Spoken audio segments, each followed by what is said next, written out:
ഒരു NEP-യുടെ പേര് പറഞ്ഞിട്ട് ഈ കാശ് നഷ്ടപ്പെടാൻ വേണ്ടി ഗവൺമെന്റ് ആഗ്രഹിക്കുന്നില്ല. ഈ NEP-യിൽ എന്താണ് കുഴപ്പം ഒന്ന് പറഞ്ഞേ. NEP-യിൽ എന്താ കുഴപ്പമെന്ന് പറഞ്ഞേ.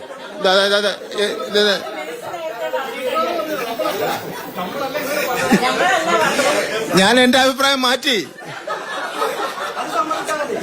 2025 ഒക്ടോബർ 24 അന്നത്തെ വിദ്യാഭ്യാസ മന്ത്രിയായിരുന്ന ശിവൻകുട്ടി വാർത്താ സമ്മേളനം നടത്തിയിട്ട് കേരളത്തോട് പറഞ്ഞ കാര്യങ്ങളാണ്. എന്താണ് NEP-ക്ക് കുഴപ്പം, നിങ്ങളൊന്ന് പറഞ്ഞ്.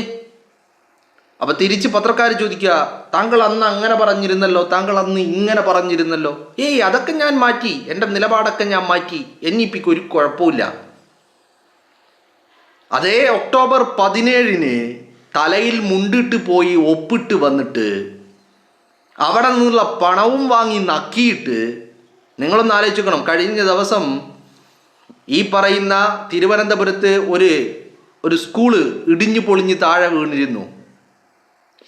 പിണറായി വിജയൻ മന്ത്രിസഭയിൽ ശിവൻകുട്ടി മന്ത്രിയായിരിക്കുമ്പോൾ കാലാവധി തീരുന്നതിൻ്റെ മാസങ്ങൾക്ക് മുമ്പാണ് ആ 2 കോടി രൂപ ചെലവിട്ട് ആ സ്കൂള് പുനർനിർമ്മാണം നടത്തിയത്. 2 കോടി ചെലവിട്ട ആ സ്കൂള് സെയിം കെട്ടിടം തകർന്നു വീണു ഈ മെനിഞ്ഞാന്ന്. ഇതേ മന്ത്രി 2025 ഒക്ടോബർ 24 പറയുന്നു, NEP-ക്ക് യാതൊരു കുഴപ്പമില്ല, NEP-ക്ക് ഒരു പ്രശ്നവുമില്ല, ഞങ്ങൾ തലയിൽ മുണ്ടിട്ട് പോയി ഒപ്പിട്ട് വന്നിട്ടാണ് ഈ പറയുന്നത്. October 17 PM ശ്രീയിൽ ഒപ്പുവെക്കുന്നു. ഒക്ടോബർ 16 ഇതിൻ്റെ MOU തയ്യാറാക്കിയതും സാക്ഷികൾ അതിൽ ഒപ്പിട്ടതും. നിങ്ങളൊരു കാര്യം ആലോചിക്കണം. ഈ ഒപ്പിട്ട് വന്നിട്ട് ഒരാഴ്ച കഴിയുമ്പോഴാണ് കേരളത്തിലെ മാധ്യമങ്ങളിലൂടെ ഇത് പുറത്തേക്ക് വരുന്നത്. ഇത് പുറത്തേക്ക് വന്നിട്ട്, അതായത് ഒക്ടോബർ 24 23 ഒക്ടോബർ 17 ഇതിൽ ഒപ്പിട്ടു. അത് ഒപ്പിട്ടത് എന്തിന്? പിണറായി വിജയൻ മന്ത്രിസഭയിലെ CPI മന്ത്രിമാരായിട്ടുള്ള ഒരാൾ. എന്തിന് CPI മന്ത്രിമാർ? CPM മന്ത്രിമാർ പോലും അറിഞ്ഞില്ല. ഇനി CPM മന്ത്രിമാർ അറിഞ്ഞിട്ട് അറിയാത്ത ഭാവം നടിച്ചതാണോ എന്നും അറിയില്ല. എന്താണെങ്കിലും CPIയുടെ മന്ത്രിമാരാരും അറിഞ്ഞിട്ടില്ല. ഘടകകക്ഷികളെ അറിയിച്ചിട്ടില്ല, പാർട്ടിയെ അറിയിച്ചിട്ടില്ല, പാർട്ടിയുടെ സംസ്ഥാന സെക്രട്ടറിയെ അറിയിച്ചിട്ടില്ല, പാർട്ടിയുടെ അഖിലേന്ത്യാ സെക്രട്ടറിയെയും അറിയിച്ചിട്ടില്ല. അങ്ങനെ NEP-ക്ക് ഒരു കുഴപ്പമില്ല. ഇതിൽ ഒപ്പിട്ട് വന്നു, പണവും വാങ്ങി, അത് ശിവൻകുട്ടിയും പിണറായി വിജയനും നക്കുകയും ചെയ്തു. എന്നിട്ട് ഇപ്പോൾ പറയുന്നത് UDF ഗവൺമെൻറ് അതിൽ നിന്ന് പിന്മാറണം. ഇത് പിന്മാറാൻ തൈക്കണ്ടി വിജയനും തൈക്കണ്ടി വീണയും, അതായത് തന്തയും മകളും തമ്മിലുണ്ടാക്കിയ ഒരു കരാറല്ല. ഇത് കേരള സംസ്ഥാനവും ഇന്ത്യ ഗവൺമെൻറ്റും തമ്മിലുണ്ടാക്കിയ ഒരു കരാറാണ്. എന്ന് പറഞ്ഞാൽ ഒരു ഏടാകൂടത്തിൽ കൊണ്ടുപോയി തലവെച്ച് കൊടുത്തിട്ട്, കേരളത്തെ കൊണ്ടുപോയി RSSൻ്റെ കാൽത്തീയിൽ കൊണ്ടുപോയി അടിയറവ് വെച്ചിട്ട് അതിൽ നിന്ന് ഊരിപ്പോരാൻ വിധമായ ഒരു സാധ്യതയുമില്ലാത്തിടത്ത് കൊണ്ടുപോയി അതിനെ പണയപ്പെടുത്തിയിട്ട് വന്നിരുന്ന് ചിലക്കാണ് ശിവൻകുട്ടി. വെറുതെയല്ല നേമത്ത് 8 നിലയിൽ പൊട്ടിയത്. നേമത്ത് സഖാവ് ശിവൻകുട്ടിയെ തോൽപ്പിച്ചത് ആരാ? BJP ആണോ? അല്ലല്ലോ.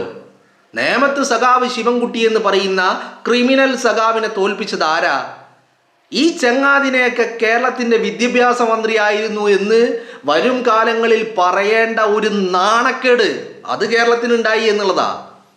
ആ കസേരയിൽ ഇരിക്കാൻ പോയിട്ട് ആ പരിസരത്ത് പോലും അടുപ്പിക്കാൻ പോലും യോഗ്യതയില്ലാത്ത ചങ്ങാതിയായി ഇവൻ. വെറുതെയാണോ നേമത്ത് തോറ്റത്? നേമത്ത് തോക്കാനുണ്ടായ കാരണം എന്താ? സഖാക്കൾ തന്നെ തോൽപ്പിച്ചു. സഖാക്കൾ രാജീവ് ചന്ദ്രശേഖരൻ്റെ കയ്യിൽ നിന്ന് പണം വാങ്ങിയിട്ട് വോട്ട് മറിച്ചു കുത്തി. ഈ ശിവൻകുട്ടിക്കൊന്നും നേമത്ത്, ഇയാളുടെ മണ്ഡലമായ നേമത്ത് പാർട്ടി സഖാക്കൾക്കിടയിൽ പോലും യാതൊരു വിധത്തിലുള്ള വിലയുമില്ല. ഒരു ചെത്തലപ്പട്ടിയുടെ വില പോലും ഈ പറയുന്ന ശിവൻകുട്ടിക്കില്ല. ഇപ്പം തോറ്റ് തുന്നം പാറിയിട്ട് മൂലക്കിരിക്കുന്ന ശിവൻകുട്ടി നിർത്താതെ കുരച്ചോണ്ടിരിക്കുക. എന്നാ അതിനുള്ള ത്രാണിയുണ്ടോ? അത് ഇല്ലതാനും. എന്നാലും ഒരു കുറവുമില്ല. ചിലപ്പോൾ 2 എണ്ണം അടിച്ച് കയറ്റിയതിൻ്റെ ആ ആവേശത്തിൽ കുരക്കുന്നതായിരിക്കാം.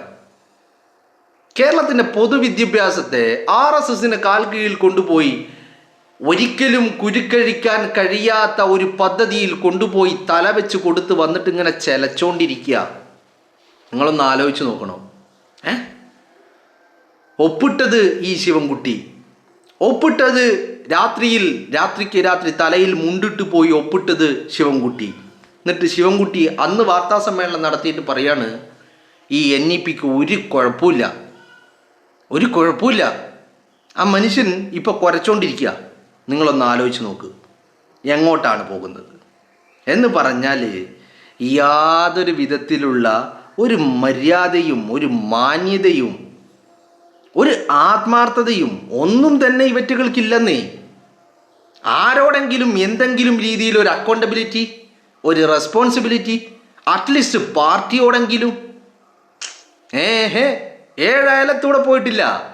ശിവൻകുട്ടി പറഞ്ഞത് എന്താ? 2024 ഒക്ടോബറിൽ ഒപ്പിട്ട് വന്ന് അത് പുറം ലോകം അറിഞ്ഞപ്പോൾ ഇതിലൊരു കള്ളക്കളി ഉണ്ടായിരുന്നു എന്ന് തെളിയിക്കാൻ കൂടുതലൊന്നും വേണ്ട. അത് ഈ ക്യാബിനറ്റിലെ ആളുകൾ പോലും അറിഞ്ഞില്ല, അവരോട് പോലും പറഞ്ഞില്ല, രഹസ്യമാക്കി വെച്ചിട്ടാണ് ഇത് പോയി ഒപ്പിട്ടത്. ഒപ്പിട്ട് ദിവസങ്ങൾ കഴിഞ്ഞിട്ടാണ് കേരളം ഇത് അറിഞ്ഞത് എന്നുള്ളത് തന്നെ അതിൻ്റെ ഒരു കള്ളക്കളിയാണ്. കാരണം അതിൽ മറച്ചു വെക്കാൻ മാത്രം എന്തൊക്കെയോ ഉണ്ടായിട്ടുണ്ടായിരുന്നു. ആ ഡീല് തന്നെയാണ് RSSുമായിട്ട് പിണറായി വിജയൻ നടത്തിയ ഡീല് തന്നെയാണ് ഇത്. മുൻ സർക്കാർ MOUയിൽ ഒപ്പിട്ടിട്ട് അതിൽ നിന്ന് ഒരു സർക്കാരിന് ഏകപക്ഷീയമായി പിന്മാറാൻ പറ്റുമോ? പറ്റൂല. അത് തന്നെയാണ് ഇതിൻ്റെ പ്രശ്നം. ഇതിന് കേരളത്തിന് ഇങ്ങനെ ഒരു ഒപ്പിട്ട ഒരു എഗ്രിമെൻറ്റ്, ഒരു കരാറിൽ നിന്ന്, ഒരു പദ്ധതിയിൽ നിന്ന് ഏകപക്ഷീയമായിട്ട് കേരളത്തിന് പിന്മാറാൻ പറ്റുമോ? ഒരിക്കലും പറ്റില്ല എന്നുള്ളതാണ് അതിൻ്റെ നിയമവശം എന്ന് പറയുന്നത്. അപ്പോൾ കൃത്യമായിട്ട് ഇവർ വരുന്ന സർക്കാരുകൾക്ക് നല്ലൊരു പണി കൊടുക്കണം, അവർക്ക് പണിയും കൊടുക്കണം, നമ്മുടെ പോക്കറ്റും വീർക്കണം. അതായിരുന്നു പിണറായി വിജയൻ്റെയും ഈ പറയുന്ന ശിവൻകുട്ടിയുടെയും ലക്ഷ്യം. അതുകൊണ്ട് തന്നെ ഈ കിട്ടുന്ന പണം ബാക്കിയുള്ളവരുമായിട്ട് വീതം വെക്കാൻ പറ്റൂല. അത് തങ്ങൾക്ക് 2 പേർക്കും തീർത്തും വേണം. ഇതിൽ ഷെയർ തരില്ല. അതുകൊണ്ട് തന്നെ പണം കിട്ടി പോക്കറ്റിലാക്കുന്നത് വരെ ആരെയും അറിയിച്ചില്ല, ആരോടും പറഞ്ഞതുമില്ല. എല്ലാം പോക്കറ്റിലായി കഴിഞ്ഞപ്പോൾ, കമ്മീഷനൊക്കെ അടിച്ചു കഴിഞ്ഞപ്പോൾ മെല്ലെ പുറത്തേക്ക് വന്നു. അപ്പോൾ പിന്നെ കുഴപ്പമില്ല. അപ്പോൾ പിന്നെ ഒരൊറ്റ കാര്യമുള്ളൂ, നിലപാട് മാറ്റി. NEPക്ക് യാതൊരു പ്രശ്നമില്ല എന്ന വാദമാക്കി മാറ്റി. നിങ്ങളൊന്ന് ആലോചിച്ച് നോക്ക്. ശിവൻകുട്ടി പറഞ്ഞതുപോലെ കേരളത്തിനല്ല നഷ്ടപ്പെടാനുണ്ടായിരുന്നത്, നഷ്ടപ്പെടാൻ കോടിക്കണക്കിന് രൂപ അത് ഈ പദ്ധതിയിൽ ഒപ്പിട്ടില്ലായിരുന്നുവെങ്കിൽ ശിവൻകുട്ടിക്ക് നഷ്ടമായേനെ. കേരളത്തിന് നഷ്ടപ്പെടുമെന്നുള്ള ആദിയോ വ്യാധിയോ അല്ലെങ്കിൽ അങ്ങനെ ഒരു വ്യാകുലതയോ ഒന്നും ഉണ്ടായിട്ടല്ല. മറിച്ച് തൻ്റെ പോക്കറ്റിലേക്ക് വരേണ്ട കമ്മീഷൻ അത് തനിക്ക് നഷ്ടപ്പെടും എന്നുള്ളത് മാത്രമായിരുന്നു ഈ പറയുന്ന സഖാവ് ശിവൻകുട്ടിയുടെ ബുദ്ധിമുട്ട്. മനസ്സിലായില്ലേ? ഇന്ന് ശിവൻകുട്ടി പറയുക PM ശ്രീയിൽ നിന്ന് പിന്മാറണം എന്ന് പറയുമ്പോൾ, എന്നാൽ പിന്നെ ശിവൻകുട്ടി എന്തിനാ പോയിട്ട് ഒപ്പിട്ടെ? ഈ ഒപ്പിട്ട മഹാൻ ശിവൻകുട്ടിയാണല്ലോ. ശിവൻകുട്ടി മന്ത്രിയായിരിക്കുമ്പോഴാണല്ലോ ഇങ്ങനെ ഒരു കരാറിൽ സന്ധി ചെയ്തത്. അപ്പം ഇത് അന്നേ സന്ധി ചെയ്യാതിരുന്നാൽ പോരായിരുന്നോ? ഞാൻ ഒരുപാട് തവണ പറഞ്ഞിട്ടുള്ളതാ. ഈ PM ശ്രീയിൽ ഒപ്പിട്ടതിൻ്റെ പേരിൽ കരാറൊന്ന് അവിടെ നിലവിൽ വന്നു. അതൊരു വലിയ വിഷയമാണ്. ഒരു കരാറ് നിലവിൽ വന്നു കഴിഞ്ഞാൽ അതിൽ നിന്ന് ഏകപക്ഷീയമായിട്ട് പിന്മാറുക എന്ന് പറയുന്നത് വലിയ കടമ്പങ്ങളാണ്. അതിൻ്റെ കോൺസിക്വൻസസുകളും വലുതാണ്. ഒന്നാമത്തെ കാര്യം. രണ്ടാമത്തെ കാര്യം, ഈ PM ശ്രീയിൽ ഒപ്പിട്ടിട്ട് പണം നഷ്ടമാകാതിരിക്കാൻ വേണ്ടി ഒപ്പിട്ടു എന്നാണല്ലോ ശിവൻകുട്ടി പറഞ്ഞത്. ഒപ്പിട്ടിട്ട് കിട്ടിയത് എത്രയാ? 99 കോടി രൂപ. കേരളത്തിൻ്റെ പൊതുസമൂഹത്തോട് പറഞ്ഞിരുന്നെങ്കിൽ ഇങ്ങനെ ഒരു പദ്ധതിയുണ്ട്, ഇതിൽ ഒപ്പിട്ടില്ലെങ്കിൽ ഇത്ര കോടി രൂപ നമുക്ക് കിട്ടില്ല എന്ന് പറഞ്ഞിരുന്നെങ്കിൽ കേരളം പറയുമായിരുന്നു അതിൽ ഒപ്പിടണ്ട, അതിൻ്റെ 10 ഇരട്ടി ഞങ്ങൾ തരാം. കേരളത്തിൻ്റെ പൊതുസമൂഹം കൊടുക്കുമായിരുന്നു. അതും ചെയ്തില്ല. അപ്പം കൃത്യമായിട്ട് കമ്മീഷൻ അടിക്കാൻ വേണ്ടിയിട്ട് ആരെയും അറിയിക്കാതെ, അറിയിച്ചാൽ അറിയുന്നവർക്കൊക്കെ ഷെയർ കൊടുക്കേണ്ടി വരും. അതുകൊണ്ട് രാജാവും രാജാവിൻ്റെ മുന്തിയ അടിമയും കൂടി വളരെ രഹസ്യമാക്കി കമ്മീഷൻ പോക്കറ്റിലേക്ക് വരുന്നത് വരെ എല്ലാം രഹസ്യമാക്കി സൂക്ഷിച്ചു. എന്നിട്ട് വന്നിട്ട് പറയാണ് ഇപ്പൊ പിന്മാറണം. എങ്ങനെ പിന്മാറും ശിവൻകുട്ടി? ഇത് ശിവൻകുട്ടിയും പിണറായി വിജയനും തമ്മിലുണ്ടാക്കിയ ഒരു കരാറാണോ? അല്ലെങ്കിൽ കേരളത്തിലെ ഏതെങ്കിലും രണ്ട് സാധാരണക്കാരായ വ്യക്തികൾ തമ്മിലുണ്ടാക്കിയ കരാറാണോ? ഇത് കേരളം, ഇന്ത്യ രാജ്യത്തെ ഒരു സംസ്ഥാനമായ കേരളവും ഇന്ത്യ രാജ്യത്തെ ഗവൺമെൻറ്റും തമ്മിലുണ്ടാക്കിയ ഒരു കരാറാ. അതിൽ നിന്ന് ഏകപക്ഷീയമായിട്ട് എങ്ങനെ പിന്മാറും എന്നുള്ളത് ശിവൻകുട്ടി തന്നെ ഒന്ന് വ്യക്തമാക്കേണ്ടതുണ്ട്, അല്ലേ? ശിവൻകുട്ടി വലിയ അഡ്വക്കറ്റാണ് എന്നൊക്കെയാണല്ലോ പറയുന്നത്. നിയമവശങ്ങളെക്കുറിച്ച് ശിവൻകുട്ടിക്ക് അറിയുമല്ലോ. എന്നാ പിന്നെ അതിൻ്റെ നിയമവശങ്ങൾ കൂടി ഒന്ന് പറ. എങ്ങനെയാണിത് പിന്മാറുക? ഇത് പിന്മാറാൻ എങ്ങനെ സാധിക്കും? ശിവൻകുട്ടി പറഞ്ഞു കൊടുക്കുക, അല്ലേ? അപ്പം നിങ്ങളൊന്ന് ആലോചിക്കണം. തെമ്മാടിത്തരങ്ങൾ കാണിച്ചിട്ട് ചെറ്റത്തരം ചെയ്തു വെച്ചിട്ട് ബാക്കിയുള്ളവൻ്റെ തലയിൽ കെട്ടിവെക്കുക, അത് ഇവരുടെ സ്ഥിരം ഏർപ്പാടാ. TP ചന്ദ്രശേഖരനെ കൊന്നപ്പോഴും ഇവരുടെ കൊട്ടേഷൻ സംഘം വാഹനത്തിന് പിന്നിൽ സ്റ്റിക്കർ ഒട്ടിച്ചു മാഷാ അല്ലാ എന്ന്, മുസ്ലിം സമുദായത്തിൻ്റെ തലയിൽ കെട്ടിവെക്കാൻ.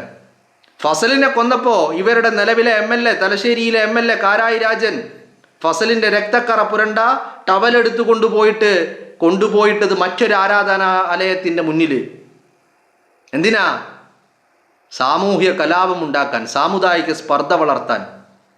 എന്നും ഇങ്ങനെയാ ഇവർ ചെയ്യും, എന്നിട്ട് മറ്റുള്ളവരുടെ തലയിൽ കെട്ടിവെക്കുവാനുള്ള ശ്രമം നടത്തും. അത് തന്നെയാണ് ഇപ്പോൾ ശിവൻകുട്ടി ചെയ്തുകൊണ്ടിരിക്കുന്നത്. കാലാകാലങ്ങളായിട്ട് സഖാക്കൾ ചെയ്തുകൊണ്ടിരിക്കുന്ന ചെറ്റത്തരം ഇത് തന്നെയാ.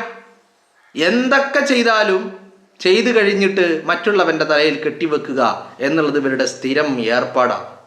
അപ്പോൾ ഇപ്പോഴും ആശാന് 2 എണ്ണം വിട്ട കൈ വിറയലൊന്നുമില്ല. മൂപ്പര് നന്നായിട്ട് കുരക്കാൻ യാതൊരുവിധ മടിയുമില്ലാത്ത സഖാവാണ്. സഖാവ് വെറുതെയല്ല മൂലക്കിരിക്കേണ്ടി വന്നത്. നേമത്തെ സഖാക്കൾക്കിടയിൽ, പാർട്ടി പ്രവർത്തകർക്കിടയിൽ പോലും ഈ ചങ്ങാതിക്ക് ഒരു വിലയുമില്ലെന്നേ, ഒരു വിലയുമില്ല. അതുകൊണ്ടാണല്ലോ ഇവ മത്സരിച്ചപ്പോൾ ഒരു പാർട്ടി പ്രവർത്തകൻ പണം വാങ്ങിയിട്ട് അയാളുടെ വോട്ട് മറ്റൊരു പാർട്ടിക്ക് മറിക്കണമെങ്കിൽ നിങ്ങളൊന്ന് ആലോചിച്ച് നോക്ക്. അവിടെ മത്സരിക്കുന്ന സ്ഥാനാർത്ഥിയോട് ആ വ്യക്തിക്കുള്ള ഒരു മനോഭാവം എന്തായിരിക്കും? അവനൊക്കെ എന്ത്, ഒരു വോട്ടിന് എന്താണെങ്കിലും കോടികളൊന്നും കൊടുത്തിട്ടില്ലല്ലോ. ഇപ്പോൾ ഒരു കോടി റുപ്യ കൊടുത്തിട്ട് നിൻ്റെ ഒരു വോട്ട് വേണമെന്ന് പറഞ്ഞിട്ട് അയാൾ വോട്ട് കൊടുത്തിട്ടുണ്ടെങ്കിൽ ഓക്കെ, കാരണം 1 കോടി രൂപയാണ്, വലിയ എമൗണ്ടാണ്. ഇത് 1000, 2000 ഒക്കെ കൊടുത്തപ്പോൾ ഇതിന് വോട്ട് മറിച്ചിട്ടുണ്ടെങ്കിൽ നേമത്തെ പാർട്ടി സഖാക്കൾക്കിടയിൽ പോലും ഈ ശിവൻകുട്ടിക്ക് പട്ടിയുടെ വില പോലും ഇല്ല എന്നുള്ളത് ഉറപ്പല്ലേ? ആ ശിവൻകുട്ടിയാ കേരളത്തിൻ്റെ പൊതുസമൂഹത്തോട് ഇങ്ങനെ കുരച്ചുകൊണ്ടിരിക്കുന്നത്.